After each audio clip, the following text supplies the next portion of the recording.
सद्गुरुदेव महाराज की, श्री आनंद कंद भगवान की, आदि शक्ति जगत जननी श्री माता जी की, सभी दिव्य महान विभूतियों की, श्री गुरु महाराज जी के चरण सरोज की असीम दया से हम और आप सब सत्संग रूपी गंगा में गोता लगा रहे हैं, जिसमें अभी हम शिव गीता का अध्ययन कर रहे हैं कुछ समय से। तो पिछले सप्ताह हम इस बात को सुन रहे थे कि भगवान ने एक दृष्टांत दिया कि जिस तरह से अगर एक पक्षी आसमान में उड़ रहा है, कितनी भी ऊंचाई तक वो जाए, खूब जो है उड़ता रहे, लेकिन जब आखिर में वो थक जाएगा उड़ते उड़ते, तो कहते हैं कि वापस अपने जो है उसका जो घोंसला था वहाँ पर आकर के वो विश्राम करता है, अपने पंखों को समेट के बैठ जाता है। और इसी तरह से हम सब की भी एक अवस्था है जिसको कहते हैं निद्रा अवस्था, नींद आना। तो आगे पढ़ते हैं, क्या बताते हैं भगवान। तो इसी प्रकार जागृत और स्वप्न अवस्था में विचरने से जब आत्मा श्रांत हो जाता है, तब संपूर्ण इंद्रियों के शिथिल होने से सब साधनों को लय कर देता है, अर्थात संपूर्ण इंद्रियों के व्यापार को समाप्त कर निद्रित हो जाता है। तो जिस प्रकार से पक्षी जो है थक गया तो वो विश्राम करता है, इसी तरह से हम और आप सबकी भी बात है कि जागृत और स्वप्न अवस्था दोनों की बात है। ऐसा नहीं कि जागृत में हम थक जाते हैं, स्वप्न में भी थक जाते हैं। तो इंद्रियां जब अपना काम कर रही है, मन अपना काम में लगा हुआ है, तो कहते हैं कि इन सब कार्य व्यवहार से जब इंद्रियां भी थक जाती है और मन भी कुछ न कुछ हद तक वो भी और विचलित हो जाता है, तो कहते हैं कि दोनों को ही आराम की ज़रूरत होती है। और इसलिए इंद्रियों के व्यापार को समाप्त करके, मतलब इंद्रियों का व्यापार मतलब इंद्रियों से जो जो काम किया जाता है, जो भी काम है, आँख का देखना, कान का सुनना, ये सारे काम बंद हो जाते हैं। धीरे धीरे वो समेट लेता है और फिर हम नींद में चले जाते हैं। इसलिए नींद की अवस्था कैसी है कि जब हम निद्राधीन हो जाते हैं तो हमें मतलब किसी भी इंद्रिय के माध्यम से कोई जो है विषय ग्रहण नहीं होता है, हमें कुछ भी नहीं पता रहता है। लेकिन कभी ऐसा भी अनुभव आप सबने किया होगा कि कभी ऐसा भी होता है कि ठीक है हम बिस्तर में लेट करके नहीं सोए हैं, लेकिन ऐसा होता है कि कब बहुत थके हुए थे और कहीं जा कर के बैठे और चाहे वहाँ कुछ भी बातचीत हो रही है, चाहे कुछ भी हो रहा है, लेकिन जब हम थक गए थे तो क्या होता है कि धीरे धीरे इंद्रियां अपना काम बंद करती है। इसलिए क्या होता है कि बैठे हैं, बहुत सारी बातें हो रही है और फिर भी धीरे धीरे आंख बंद हो जाती है, और आंख बंद हो जाती है, फिर धीरे धीरे सुनाई भी नहीं देता। हम बैठे हैं अच्छी तरह से, लेकिन इंद्रियां अपने विषयों को ग्रहण नहीं करती है। तो यही बात समझा रहे हैं कि जब अपने सारे इंद्रियों के व्यापार को धीरे धीरे समेट लेता है और फिर हम जो है निद्रा की अवस्था में पहुंच जाते हैं। तो उसके साथ एक और बात बताई कि नाड़ियों के मार्ग से इंद्रियों की वासना को आकर्षण कर जागृत और स्वप्न अवस्था के सब कार्य समाप्त कर आत्मा लीन हो जाता है। अब जिस तरह से बात ये दोनों श्लोकों में बताई, इसका ये मतलब होता है कि जब हम स्वप्न देखते हैं तो उसको पूर्ण निद्रा अवस्था नहीं बताया गया है। पूर्ण निद्रा अवस्था यानी गहरी नींद क्या है कि जब हम स्वप्न भी नहीं देख रहे हैं तो वो गहरी नींद है, वो पूर्ण निद्रा की अवस्था है। और इसलिए कहा जागृत अवस्था में और स्वप्न दोनों अवस्था में नाड़ियों के मार्ग से इंद्रिय की वासना को। अब नाड़ियों के मार्ग से मतलब जैसे अभी 2-3 सप्ताह पहले हमने ये बात जब सुनी थी कि इस शरीर में आत्मा का स्थान कहाँ पर है, तो जिसमें हमने ये बात समझी थी अच्छी तरह से कि जो हम कहते हैं हृदय, तो हम ऐसा सोचते हैं कि फिजिकल बॉडी में जो हमारा हार्ट है उसी को कहा गया है, लेकिन इसमें बहुत ही क्लियर शब्दों में ये बात समझाई गई कि जो आत्मा का निवास है वो हृदय, वो ये नहीं, लेकिन वो सूक्ष्म शरीर का है। नाड़ियों के बीच जो हमने बात सुनी थी कि जो है कमल के बीच में जो है, जो सारा हमने बहुत विस्तार से बात को सुना था, तो वहाँ ये बात हमने समझी थी और ये भी बताया गया था कि नाड़ियों के माध्यम से वो अपने सारे कर्मों को करता है। तो यहाँ भी इसी बात को बताया है कि नाड़ियों के मार्ग से, उसी के माध्यम से, और जहाँ जहाँ पर भी इंद्रियां या मन की वासना है उन सब को और समाप्त करके, क्योंकि जब तक वो वासनाएं समाप्त नहीं होगी तब तक निद्रा नहीं आएगी, है। इसलिए कई बार अनुभव क्या होता है कि शरीर थका है और बिल्कुल वैसा मतलब कुछ काम करने की हिम्मत नहीं है और फिर भी नींद नहीं आ रही है। क्यों? क्योंकि फिर भी कहीं ना कहीं मन की कोई वासना बाकी रहे, मतलब कोई काम है कहीं पर मन अटका हुआ है। इसलिए शरीर थक गया है, इंद्रियां काम करने को तैयार नहीं है, लेकिन मन सोने देता नहीं है। ये भी सबका अनुभव है। इसलिए कहा कि सबकी जो है वासना, यानी सबके जो काम है वो सबको जब तक समाप्त नहीं किया जाएगा तब तक निद्रा नहीं हो सकती है। आगे लिखा है कि जिस समय यह माया से आच्छादित चैतन्य अव्याकृत स्वरूप में लय होता है उस समय संपूर्ण प्रपंच लय हो जाता है, परंतु यह लय आत्यंतिक नहीं है। इसमें केवल कार्य रूप का नाश होता है, कारण रूप वासना बनी रहती है।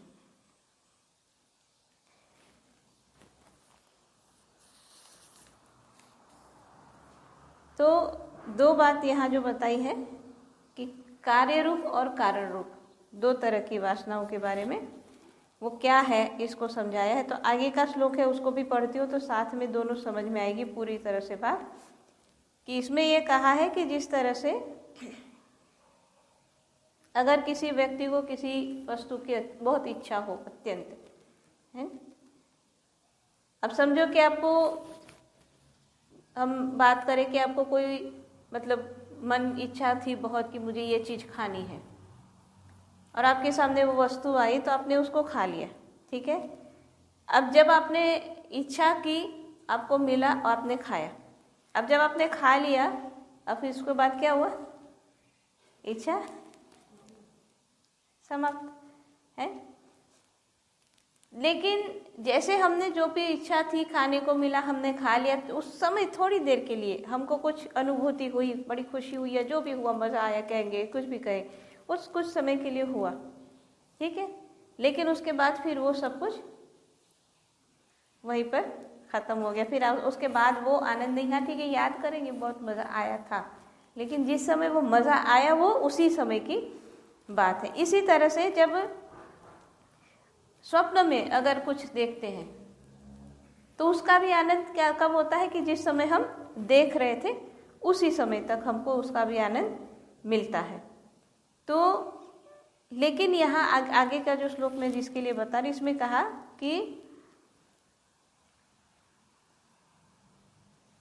जो जागृत अवस्था में जो वस्तु का हमको अनुभव होता है, चाहे वो खुशी हो, चाहे वो किसी तरह का डर हो, चाहे किसी तरह का दुख हो, जागृत अवस्था में जितना उसका हम उपभोग करेंगे उससे कहीं गुना ज़्यादा हमको निद्रा में होता है।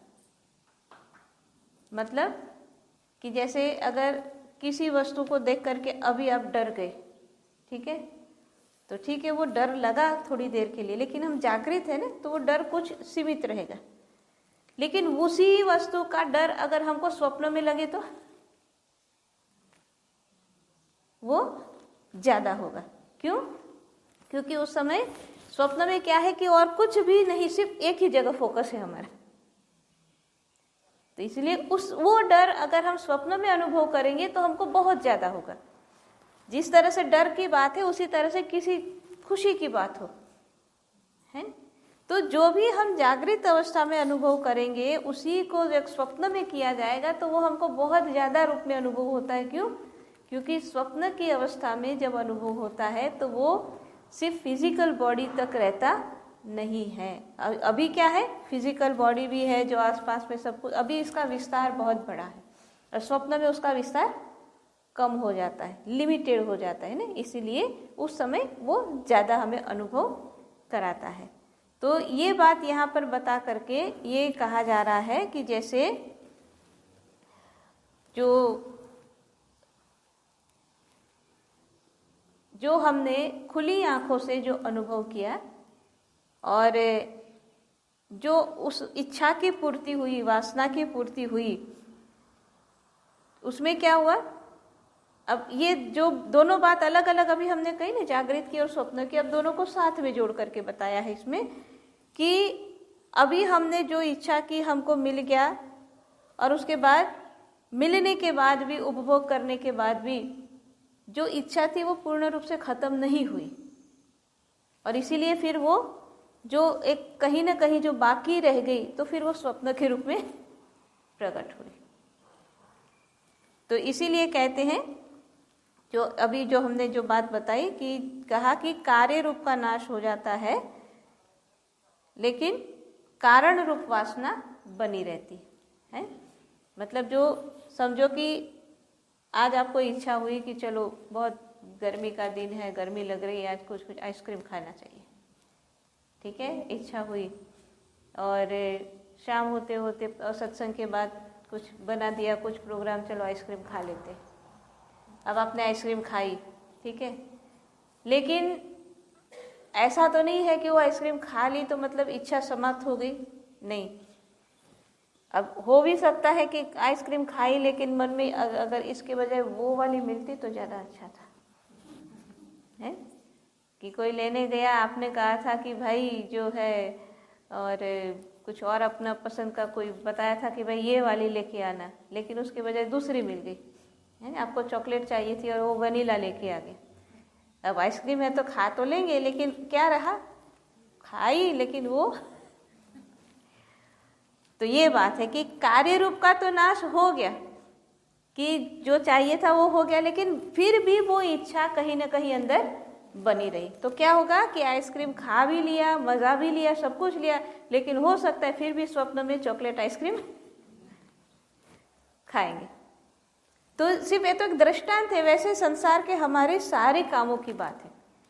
इसीलिए कहते हैं कि जो एक कारण रूप में जो हमारे अंदर जो इच्छा रह जाती है, अब वो जरूरी नहीं कि स्वप्न के रूप में समाप्त हो भी जाए, नहीं भी होती है ना। जो इच्छा अंदर दबी है सारी, हमको पता भी नहीं है कि वासना हमारे अंदर क्या क्या दबी पड़ी है, सारी प्रकट नहीं भी हुई, स्वप्न में भी नहीं हुई और प्रत्यक्ष में भी नहीं हुई, वो अंदर रह गई।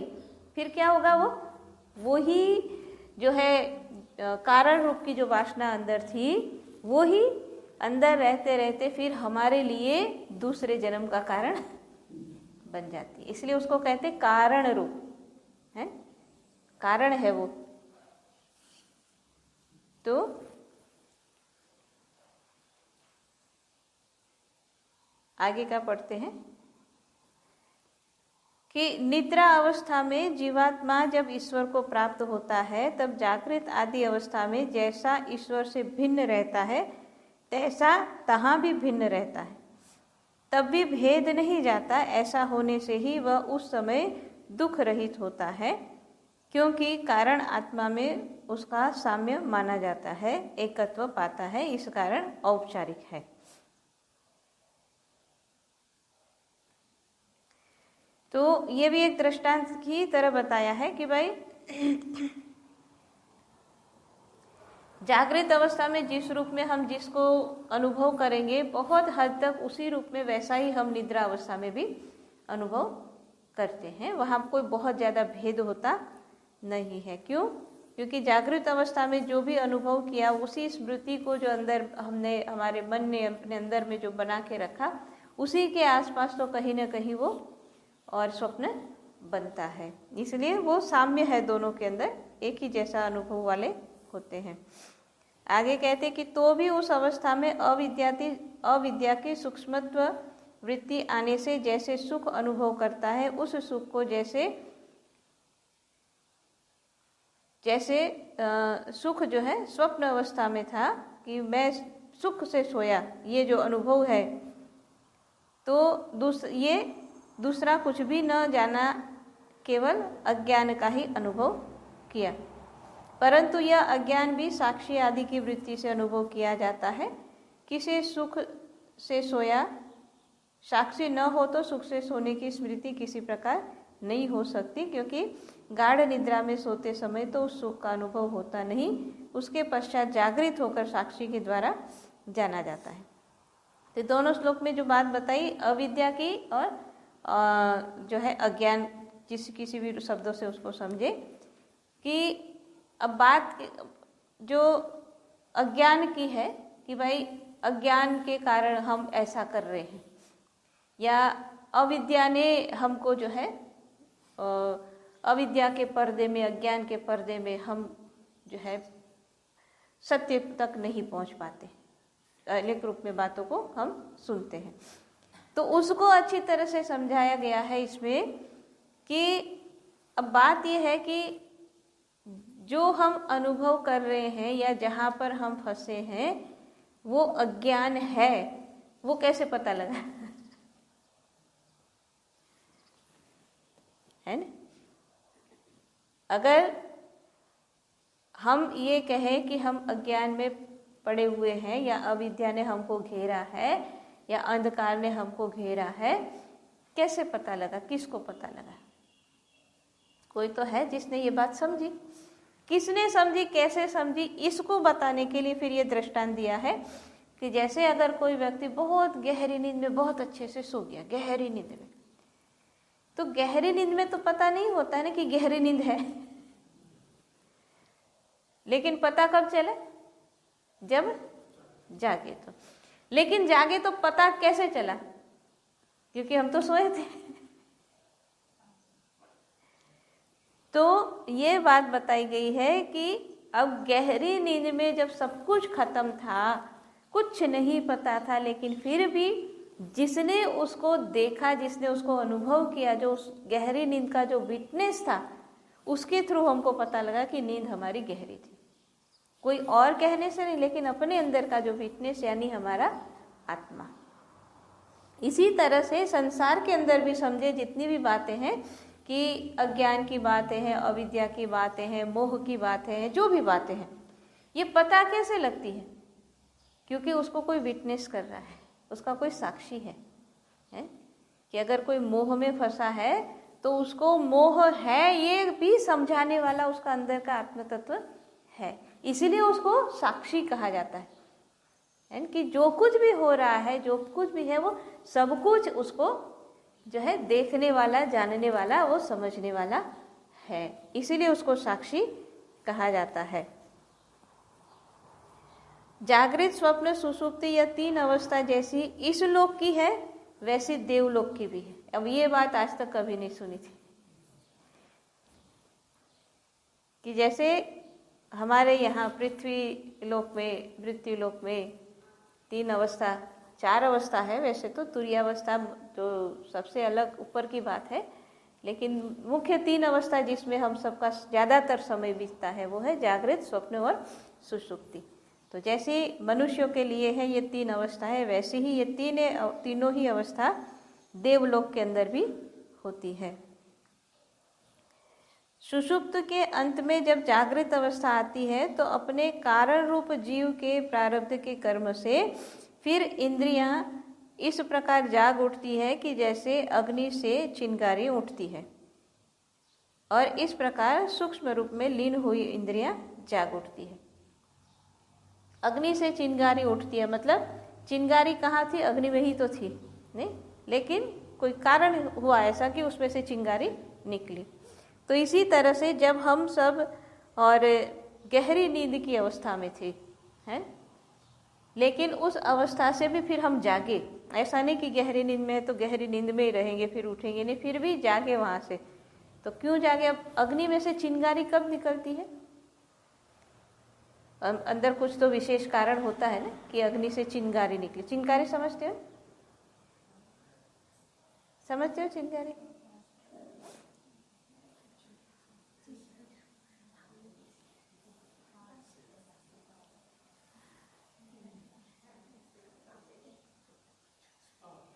स्पार्क।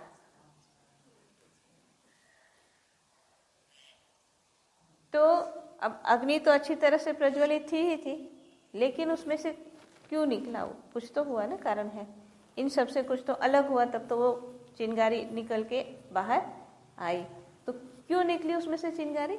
तो अग्नि जो प्रज्वलित हो रही थी, जो अग्नि तत्व था, उस तत्व के साथ दूसरा कोई तत्व मिलने से, या तो हो सकता है जल तत्व या वायु तत्व, वो मिलने से फिर उसमें से स्पार्क होने लगा। इसी तरह से जो अग्नि थी उसके साथ कुछ और जुड़ा तो स्पार्क हुआ, उसमें से चिंगारी निकली। इसी तरह से जब हम सुषुप्त अवस्था में गहरी नींद में सोए थे, एकदम शांत थे, लेकिन फिर भी वहाँ कुछ परिवर्तन हुआ। और परिवर्तन क्या हुआ? कि वो परिवर्तन हुआ हमारे ही अंदर जो शुद्ध और जिसको कहते हैं कि एक आत्म तत्व, जिसके अंदर एक चिंगारी उठी। किस चीज की चिंगारी उठी? उसके अंदर चिंगारी उठी इच्छा की, और इसीलिए फिर हम सोए थे, वहां से उठ गए। जैसे अग्नि से चिंगारी निकली, वैसे हम गहरी नींद से उठते हैं, और उठते ही फिर हमारी इंद्रियां सारी जैसे थे वैसे काम करने लगती है। उठते ही, उठने के बाद फिर आंखों को याद नहीं दिलाना पड़ता कि तेरा काम देखना है, कहीं तो सुनने मत लगना, या कान को नहीं कहना पड़ता कि तेरा काम सुनना है तो बोलने मत लगना। सबको अपना अपना काम पड़ता है, फिर सब अपने अपने काम पे जैसे पहले कर रहे थे वैसे ही लग जाते हैं। तो ये अलग अलग जो दृष्टांत के माध्यम से बताया ये जा रहा है कि जो कुछ भी, चाहे हम ऐसा सोचें कि इंद्रियों का काम है, मन का काम है, या कहीं से किसी भी रूप में हम अलग रूप से सोच रहे थे, लेकिन वास्तविकता यहाँ ये बताई जा रही है, इसका गहराई यहाँ पर आती है कि ये सारा सिर्फ और सिर्फ आत्मा के ही कारण है, और कोई इसका दूसरा कारण नहीं है। अब आगे एक और दृष्टांत देते हैं। भगवान ने खूब दृष्टांत देकर के एक एक बातों को समझाई है। आगे कहते हैं कि जिस प्रकार जल भरा हुआ घड़ा जल में डुबा दो, और यदि फिर उसे निकालो तो वह उस जल से, वह घड़ा फिर जल से ही भरा हुआ बाहर आता है। इसी प्रकार से जब जीवात्मा इंद्रिय आदि सहित कारण में लय को प्राप्त हो जाता है, तो इन इंद्रियों के सहित ही जागृत अवस्था को प्राप्त होता है। तो घड़ा, मटका पानी का, पानी से भरा हुआ है, हमने उसको कुएं में डाला, तो क्योंकि अंदर गया तब पहले से उसमें पानी था ही था। अब क्या हुआ कि अंदर भी पानी, बाहर भी पानी, लेकिन जब उसको बाहर निकाला तो फिर भी अंदर का पानी तो है ही है। इसलिए मतलब जो यहाँ दृष्टांत दिया कि पानी से भरे हुए मटके को जब हमने पानी में डुबा दिया, और जब पानी से निकाला तो जैसा भरा हुआ पानी था पहले वैसे ही आता है। इसी तरह से मटके की जगह समझो हमारी इंद्रियां हैं, जो अपने विषयों के साथ, अपनी वासनाओं के साथ भरी हुई थी, लेकिन जब वो निद्रा की गहराई में जब डूब गई, ठीक है, तो क्या हुआ? लेकिन फिर भी वो जो वासनाएं थी वो तो उसके अंदर कहीं ना कहीं छिपी थी। इसलिए फिर जब वो निद्रा रूपी गहराई जिसमें डूब गई थी, वहां से जब वो ऊपर आए तो क्या हुआ? जो उसके पास था वो उसके पास रहता है। इसलिए इंद्रियां जब हम जागृत अवस्था में आते तो तुरंत अपने काम में लग जाती, उनको कुछ बताना समझाना नहीं पड़ता है। तो आगे कहते हैं कि जीवात्मा, जीव जो है, जीव और आत्मा दो अलग अलग, हम बहुत बार इसके बारे में सुन चुके हैं, जीव क्या है और आत्मा क्या है। बहुत लोगों को ये प्रश्न होता है कि ये दोनों एक है कि या दोनों अलग है, अलग है तो क्यों अलग है, क्या भेद है। बहुत इसके ऊपर चर्चा होती है और हमने भी बहुत बार इसके बारे में चर्चा की है। लेकिन यहाँ पर जो बताया जाता है दोनों के बारे में, तो एक तो कहा कि विज्ञान आत्मा यानी कि जीव, और दूसरा कारण आत्मा यानी ईश्वर। यह दोनों वास्तव में एक ही रूप है, परंतु अविद्या के प्रपंच से उनमें भेद प्रतीत होता है। जब यह अविद्या नष्ट हो जाए तो ऐसा नहीं होता, उस समय दोनों एक रूप हो जाते हैं। तो ईश्वर और जीव दोनों एक हैं या अलग है, इस बात को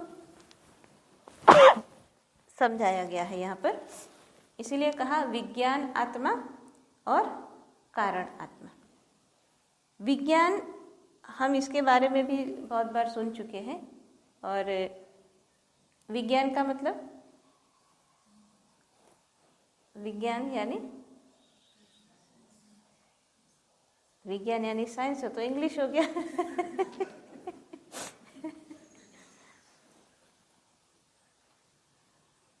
हम बहुत बार जब ये रामायण में भी बहुत प्रसंग में सुनते हैं ना कि भगवान कहते हैं मैं विज्ञान सहित ज्ञान देता हूँ।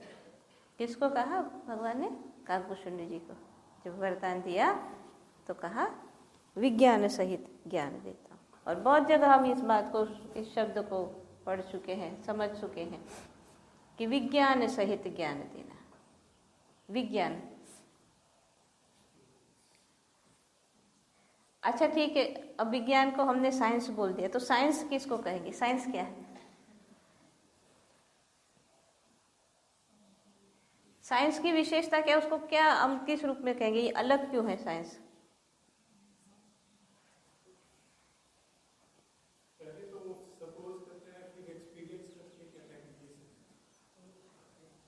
साइंस, विज्ञान क्या होता है कि वो हर बात को प्रूफ करना चाहता है। हवा में कोई बात नहीं मानेंगे, है कि भाई इसने कहा इसलिए ये है, नहीं, उसको प्रूफ चाहिए। और जब वो प्रूव करेगा तब वो मानेगा, उसके पहले नहीं मानेगा, है। और उस प्रूफ को करने के लिए फिर वो चाहे जो भी करना पड़े, सारे एक्सपेरिमेंट करते हैं, तो वो है विज्ञान। तो यहाँ जो बात है विज्ञान आत्मा, तो ईश्वर यानी कारण आत्मा और विज्ञान यानी जीवात्मा, दोनों में क्या फर्क है? ईश्वर में और जीव में फर्क क्या है कि ईश्वर अपने आप में पूर्ण है? उनको किसी प्रूफ की जरूरत नहीं, और इंसान को, जीव को सब कुछ प्रूव करना पड़ता है, इसलिए जीव है। इसलिए उसको कहा विज्ञान आत्मा, है, जिसको सब कुछ समझाना और समझना दोनों जरूरी है। हमको क्या है, समझाना भी पड़ता है और हमें समझने की भी जरूरत है, इसीलिए हम जीव हैं। और परमात्मा, ईश्वर, भगवान, जो भी शब्द कहें, उनमें इसकी जरूरत नहीं है। ये सिर्फ सबसे बड़ा दोनों में भेद है।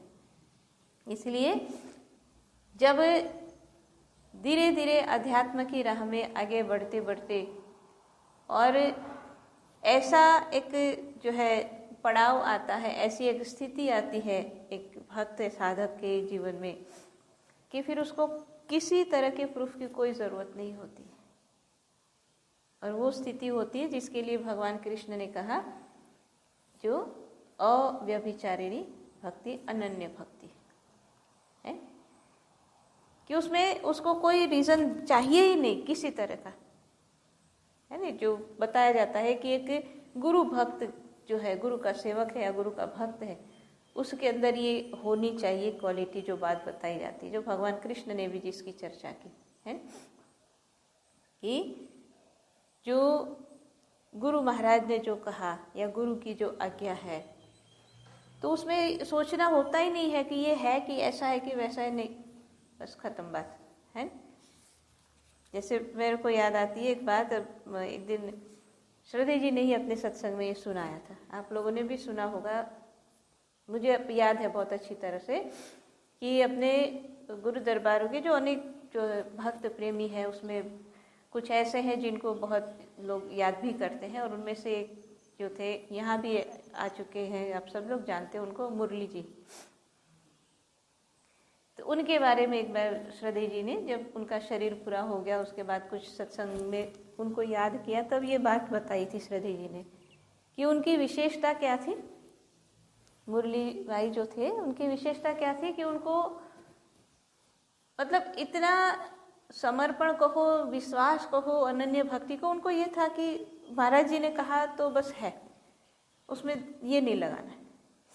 तो सुनाया उस तरह से कि वो हमको पहले उनको बहुत हम मजाक बनाते थे, तो हम हंसते हंसते भी उनको कहते थे कि एक बार ऐसे बोल दिया कि कुछ ऐसा किसी पशु के बारे में कहा कि आपको पता है वो 2 पंख और 4 टांग वाला ऐसा ऐसा कुछ घोड़ा होता है।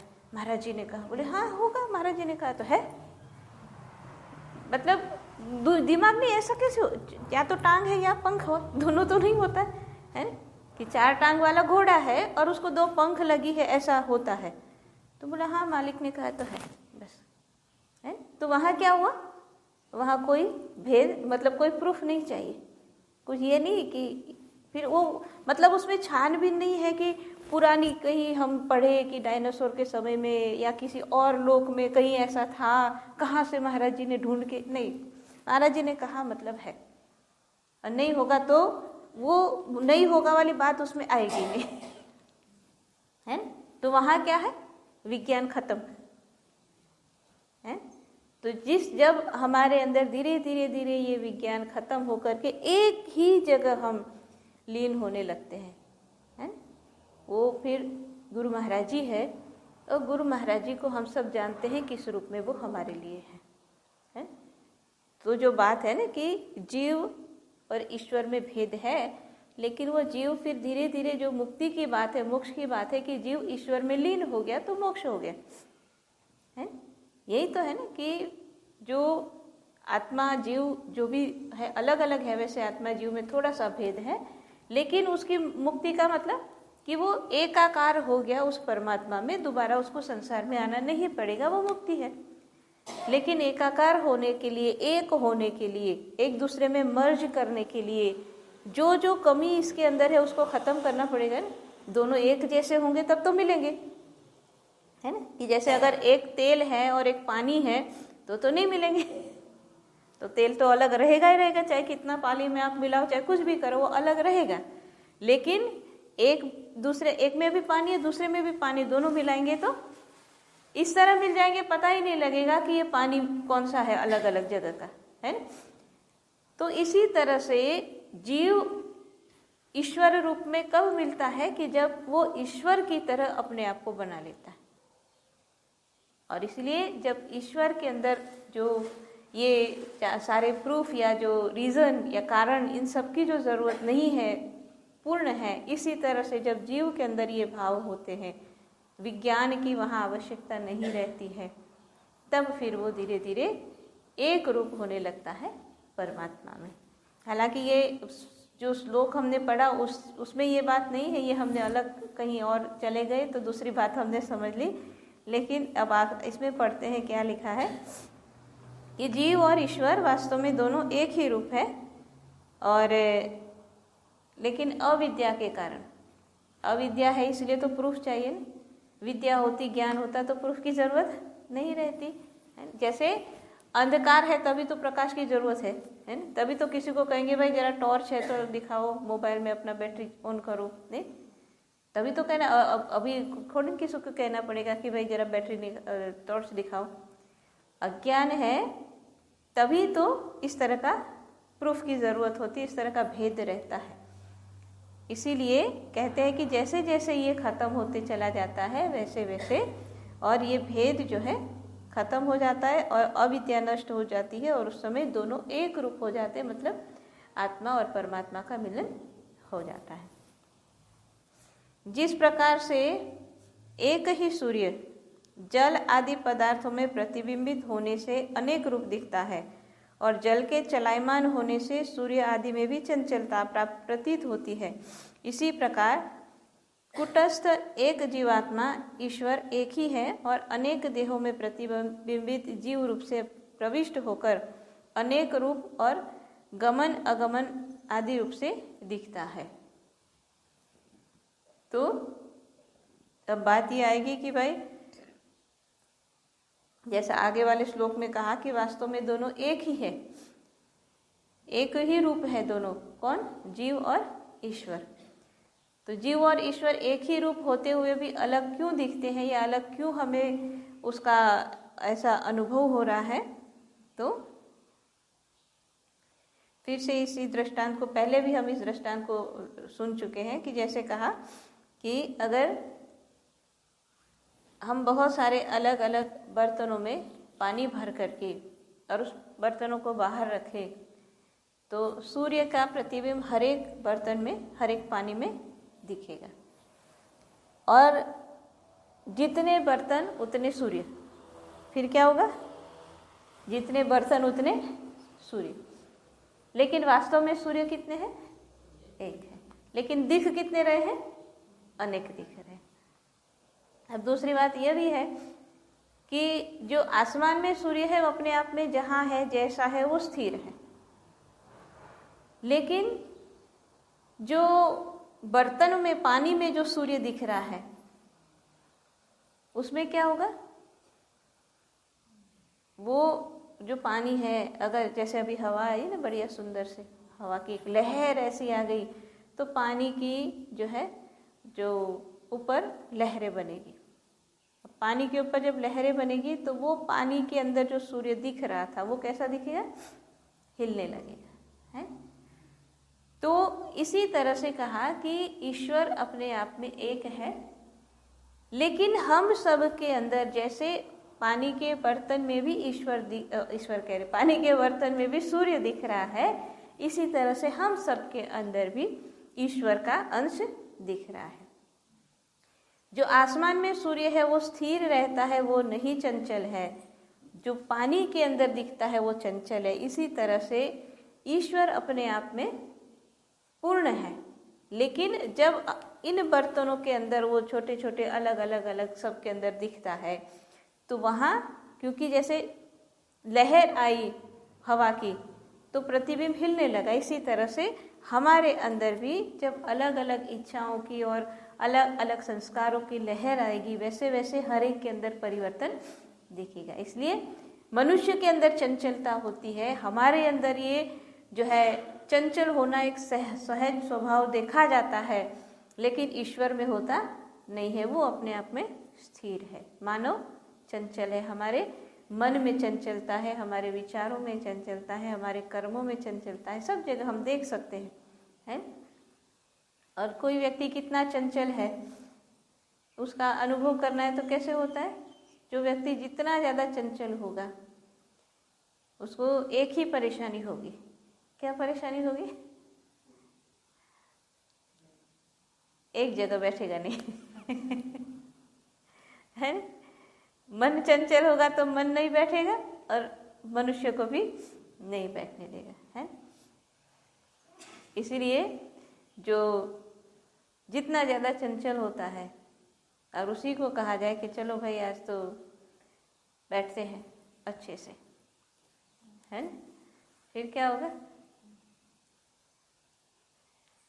या तो पहले ही कुछ न कुछ बहाने याद आ जाएंगे, और या तो फिर अगर ज़बरदस्ती बैठना भी पड़े तो क्या करेंगे? बैठ नहीं पाएंगे, किसी न किसी कारण से हिलेंगे, उठेंगे, कुछ न कुछ करेंगे, है? और कुछ नहीं याद आएगा तो कुछ भी नहीं करना होगा, कोई काम नहीं है, सब कुछ हमने बंद कर दिया कि कोई काम किसी को कुछ नहीं करना है, और फिर भी कहेंगे कि नहीं अब बैठो आधा घंटा के लिए, सबको बैठना है। तो जो ज़्यादा चंचल होगा उसको जब नहीं बैठ पाएगा तो आखिर में उठ करके खड़ा होगा, मैं पानी पी के आता हूँ मतलब कुछ न कुछ बहाने से चंचलता है ना।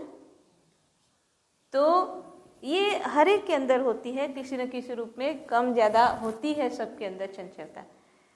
अब बात समझ में आती इससे कि ईश्वर अपने आप में निश्चल है और हम चंचल हैं। तो जब हमको उनके जो है रूप को पाना है, उनके नज़दीक जाना है या उनके जैसा होना है, तो सबसे पहली चीज़ हमको क्या हमारे अंदर से ख़त्म करनी है? चंचलता, है। और चंचलता एक गुण है वायु का भी। वायु चंचल होता है? और इसीलिए खास करके जब मतलब अध्यात्म में या योग साधना में जब आगे बढ़ने की जो बातें बताई जाती है और उसके लिए जो जो बताया जाता है उसमें ये ज़रूर उपाय सबसे पहले करने के लिए कहते हैं कि अपने वायु को जीतो। तो वायु को जीतने से ये मतलब योग साधना का एक प्रकार है। तो कह रहे हैं वायु को जीतने से और बहुत हद तक आप चंचलता को खत्म कर सकते हैं। इसलिए जो आसन होते हैं, आसन के साथ साथ और अगर आप योग शास्त्र जो है उसकी बातों को या योग साधना से जुड़ी हुई जो जो बताई गई बातें हैं उसको अगर पढ़ा है, कभी आपने उसके बारे में कुछ जानते हैं, तो उसमें ये जरूर बताया जाता है कि अगर आपको योग साधना में आगे बढ़ना है, मतलब योग साधना से सिर्फ आसन की बात नहीं होती, आसन है, प्राणायाम है, से आगे बढ़ कर के ध्यान तक, जो आगे समाधि तक की जो पूरा रास्ता है, तो कहा जाता है अगर आपको इसमें सफलता पानी है, आगे बढ़ना है, तो आसन करना सिर्फ या प्राणायाम करना सिर्फ काफ़ी नहीं है, लेकिन उसके साथ साथ बताया जाता है कि भाई षट कर्म होते हैं। षट कर्म, षट मतलब छह तरह के अलग अलग कर्म कि जिससे आपके अपने अंदर से और अशुद्धियों को खत्म करते हैं, गंदगी को अपने अंदर की खत्म करते हैं। क्योंकि जहाँ मल है, जहाँ गंदगी है, वहीं पर वायु होता है। इसीलिए जो आपने शायद नाम सुने हो, नहीं सुने, लेकिन क्रियाएं होती है। एक तो होता है नेति, जल नेति होता है कि नाक से इधर से पानी डाला, इधर से निकाला, इधर से डाला, इधर से निकाला। सूत्र नेति होता है। ये नेति किस लिए कि भाई यहाँ की सफाई। और इसी तरह से फिर एनिमा लेते हैं, है ना, अलग अलग रूप में कि भाई इससे आंतों की सफाई होगी। और उसी तरह से और भी क्रिया होती, कुंजल क्रिया करते हैं कि जिससे इस हिस्सा की सफाई होती है। नौली क्रिया करते हैं कि जिससे हमारी जो छोटी आंतों की शुरुआत है उस जगह की सफाई होती है। तो अलग अलग क्रियाओं के माध्यम से पूरा हमारा जो सिस्टम है उसको अच्छी तरह से सफाई किया जाता है।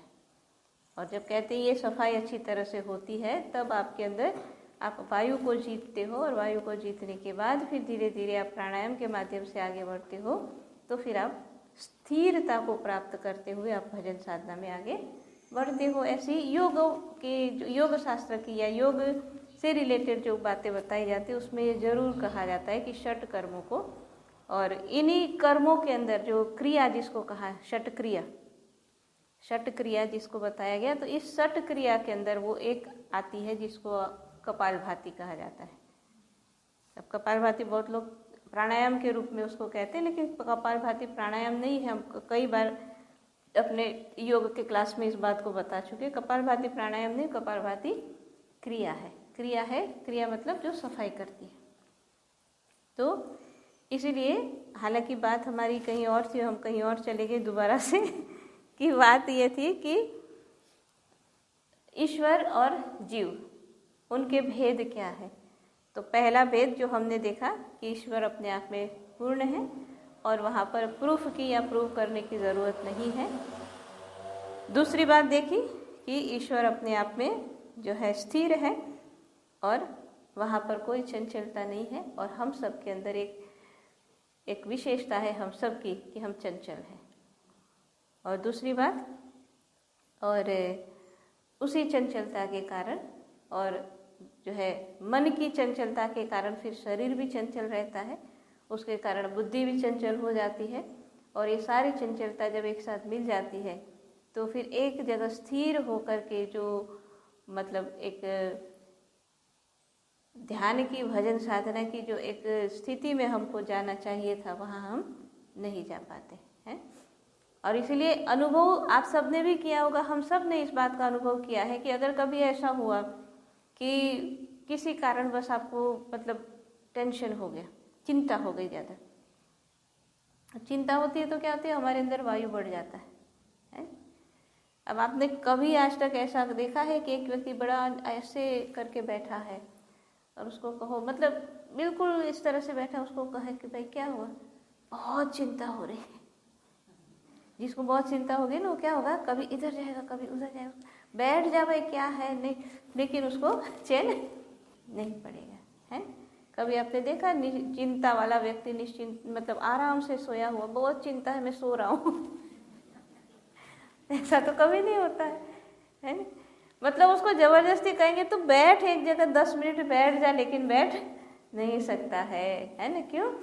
क्योंकि उसके अंदर वायु बढ़ गया है ना। ये वायु, हम सब लोग क्या सोचते हैं जनरली, वायु के लिए हम ऐसा सोचते हैं कि अगर पेट में कुछ गुड़गुड़ आवाज हुई तो वायु है, अगर डकार हुई तो वायु। हमको ऐसा लगता है कि यहीं तक वायु, वायु सिर्फ इतना है, वायु बहुत सूक्ष्म है न?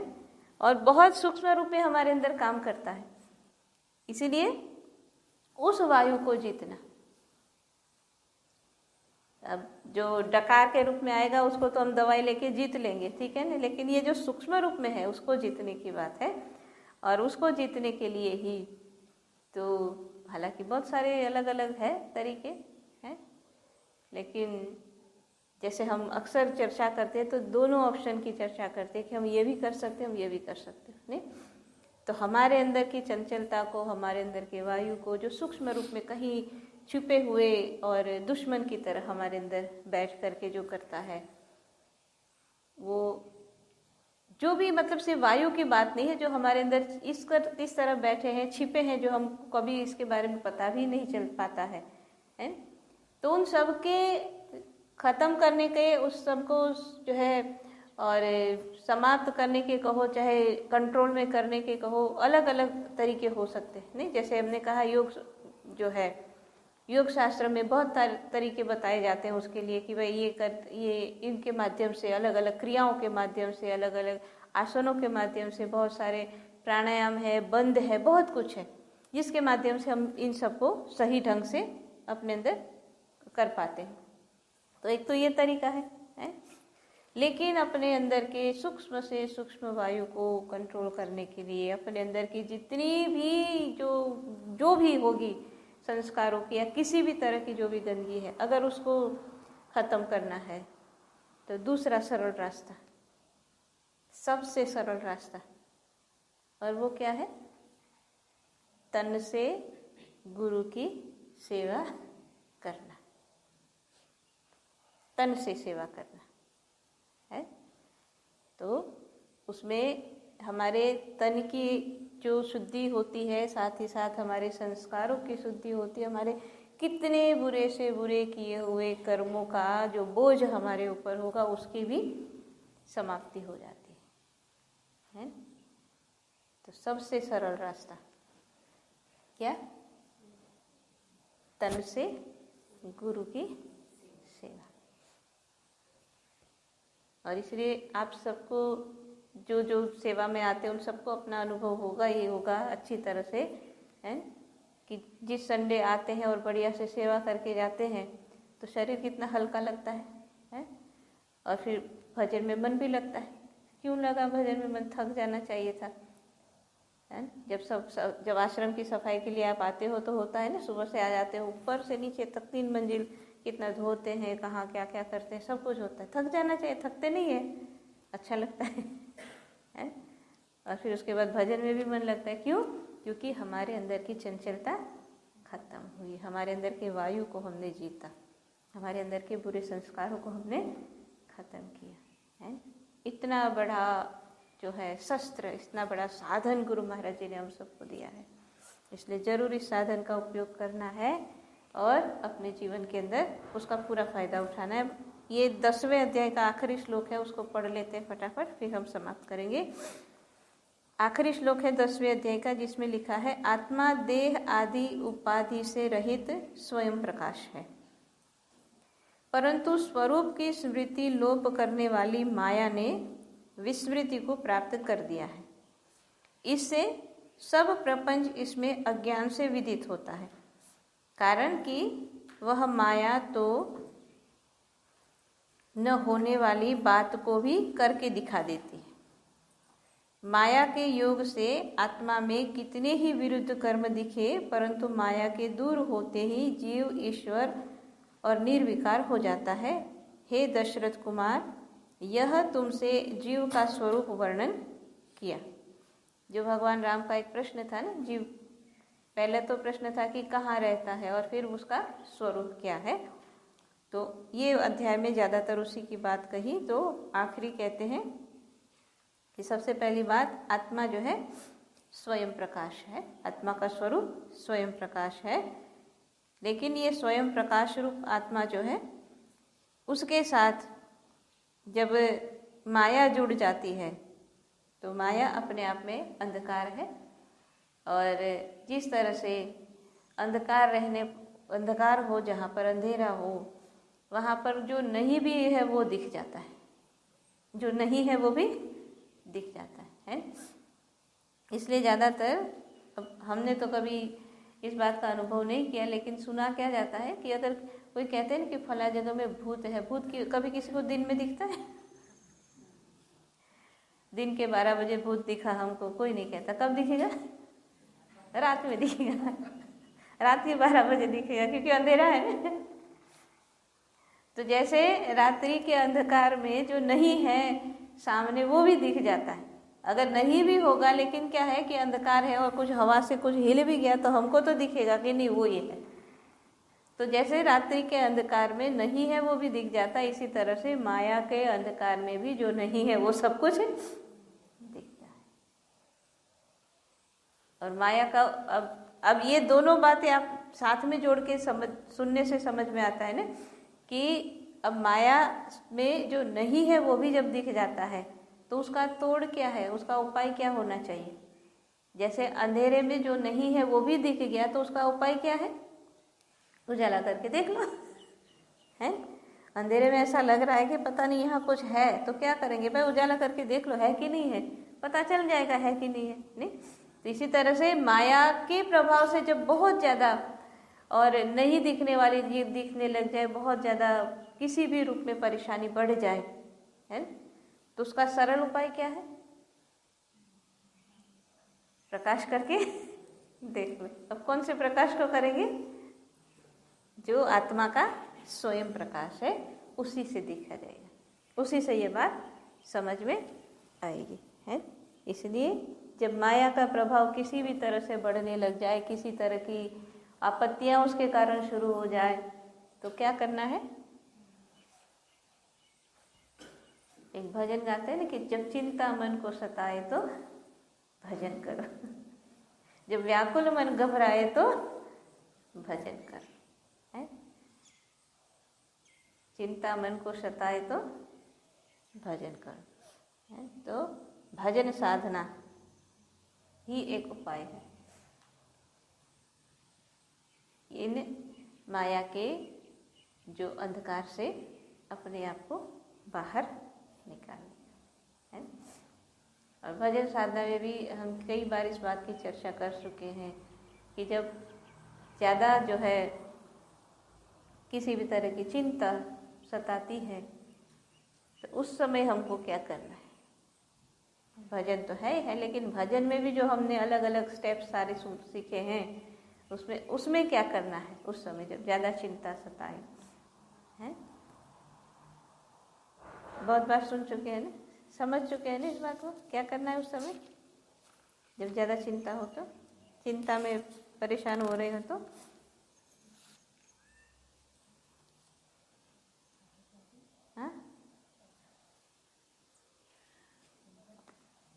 हाँ, वही करना है।